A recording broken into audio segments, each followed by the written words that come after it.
Hi and welcome back to Genius Gateway. On today's episode we have an anime what-if scenario. Well, it's a compilation of two scenarios. So without wasting time, let's hop into our first what-if scenario. Our first what-if is set in the One Piece universe and scenario goes as follows. What if Ace and Whitebeard survived the battle at Marineford? We're going to break this what-if into a few key points, and the first is the impact it would have on Luffy. Luffy's emotional growth and development would have been different. Ace's death was a major catalyst for Luffy's character, prompting him to train harder and become stronger to protect his friends. Ace's death profoundly impacted Luffy's character development.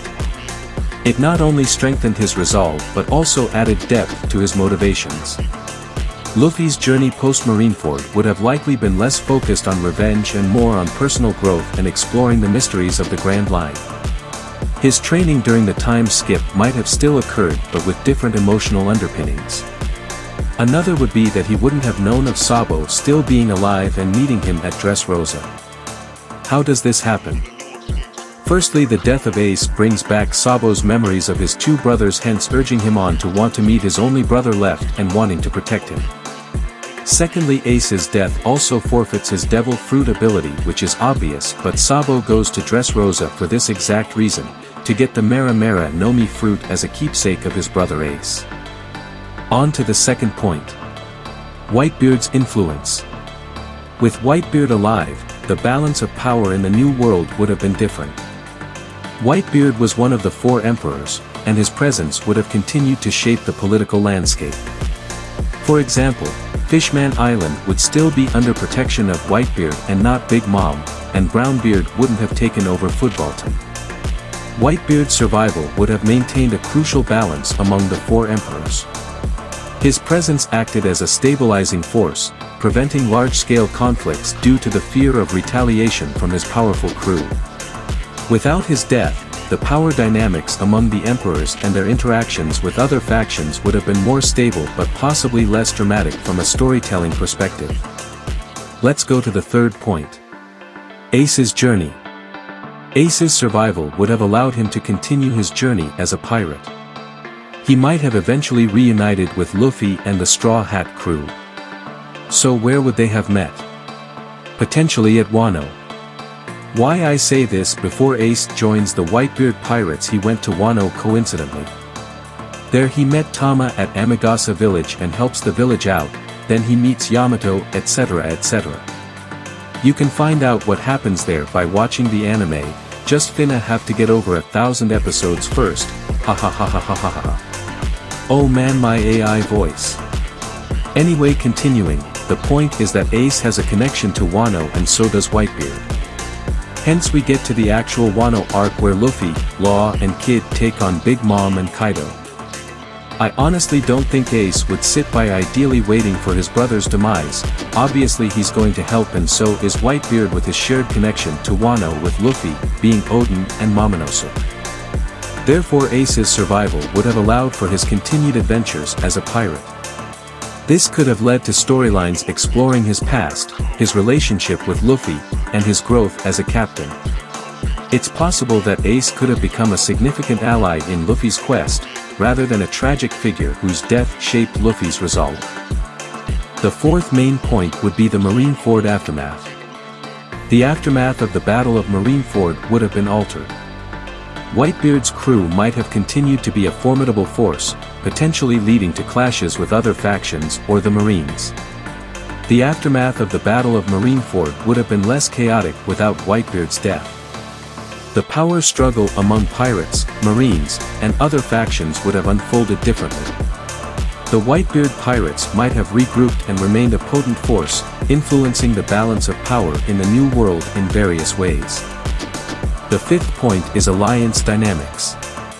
The formation of alliances, such as the one between Luffy and Law, might have evolved differently without the events at Marineford driving certain characters' motivations and decisions. The formation of alliances, such as Luffy and Law's alliance, might not have occurred in the same manner. Without the immediate need to avenge Ace's death or confront powerful enemies like Blackbeard, Luffy's path might have taken different turns, affecting his relationships with other pirates and factions. And the final point would be the impact on other characters. Characters like Blackbeard, who gained significant power and notoriety after Marineford, might have had different trajectories if Whitebeard had survived. Characters like Blackbeard and Akainu gained significant momentum and influence due to their roles in Marineford. Blackbeard's acquisition of Whitebeard's devil fruit and his rise to power were direct consequences of Whitebeard's death. Similarly, Akainu's promotion to Fleet Admiral was tied to his actions during the battle. Without these events, their trajectories would have been altered. In essence, the survival of Whitebeard and Ace would have reshaped the narrative landscape of One Piece.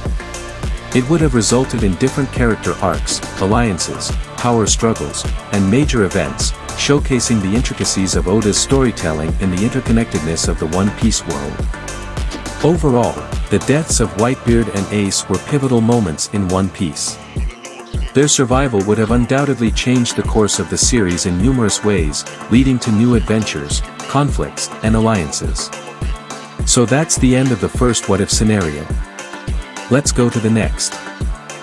Now the next one. I hope I don't get any backlash for this.